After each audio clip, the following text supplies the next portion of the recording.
অনেক আমার মা বোনরা খালে অথবা পুকুরে অথবা খালি জায়গার মধ্যে গিয়ে গোসল দিতে যায়, যে এটা অত্যন্ত মারাত্মক ধরনের একটা গুনাহ, অনেক বড় ধরনের একটি পাপ।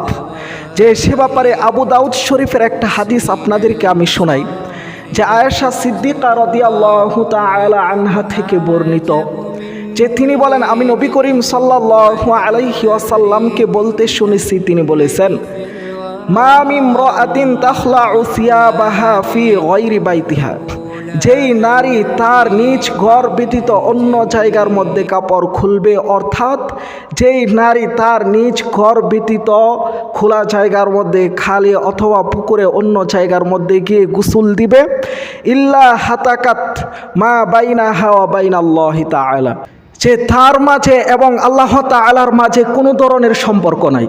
যে মেরা ভাই ও আমার মা বোনরা, যে আল্লাহর সাথে আপনি সম্পর্ক ছিন্ন করলেন, তাহলে এটা কোনো ছোট ধরনের গুনাহ?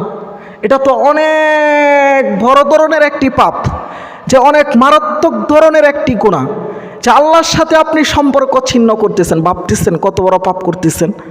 যে এতএব আমরা এই কাজ না করি, যে আমি আমার ভাইদেরকে বলবো, যে বাবাজিদেরকে বলবো, যে যাতে করে আমার মা আমার বোন তারা যেন এই কাজ করতে না পারে, আপনি নিষেধ করবেন, এটা আপনার দায়িত্ব এবং কর্তব্য।